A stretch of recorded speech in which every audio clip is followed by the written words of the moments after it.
Maintenant, on va se parler du marché immobilier avec Audrey. Bonsoir, Audrey. Bonsoir. Pourquoi parler du marché immobilier? Parce qu'il y a un chiffre qui a frappé l'imaginaire aujourd'hui, 1 million de dollars.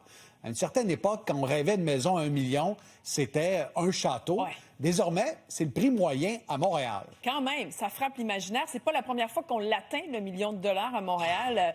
Pierre-Olivier, c'est arrivé en 2024, mais c'était redescendu par la suite. Cette fois-ci, on le dépasse, le prix moyen à Montréal d'une maison unifamiliale.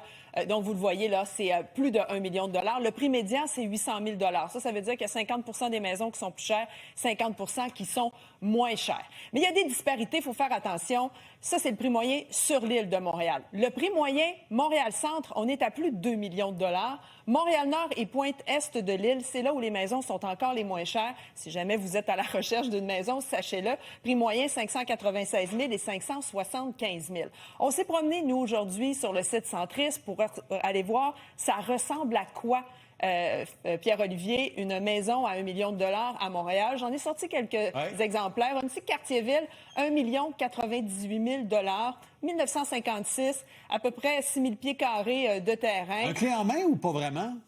Bien, il y aurait sûrement quelques rénovations à faire, évidemment, là, à certains endroits, parce que c'est ce qu'on dit souvent quand on paye 1 million de dollars. Ce sont des belles maisons, mais souvent, il faut rénover, il faut sortir le portefeuille pour pouvoir les mettre à niveau ou au goût du jour, à tout le moins. Villeray-Saint-Michel, parc extension. Il faudra aller voir à l'intérieur les photos, là, si ça vous plaît ou non. 1952, donc 1700 pieds carrés, 1 98 000 dollars. Rivière-des-Prairies, Pointe-aux-Trembles, 1987, 950 000 dollars. Quand on disait tout à l'heure que c'était là où les maisons étaient les moins chères, quand même, c'est une augmentation, 1 million de dollars du prix Pierre-Olivier. C'est de 7 sur un an, 42 sur 5 ans. Comment on explique ça? C'est parce qu'il y a peu d'offres et il y a beaucoup de demandes en raison des taux hypothécaires qui sont maintenant plus avantageux, donc la loi de l'offre et de la demande. 1 million, ça frappe l'imaginaire. Si on a 1 million, puis qu'on regarde ce qu'il y a sur le marché à Montréal, est-ce qu'on peut avoir mieux ailleurs au Québec, Audrey? On a des plus grosses maisons, si on regarde. Je suis allée vérifier, par exemple, en Abitibi-Témiscamingue.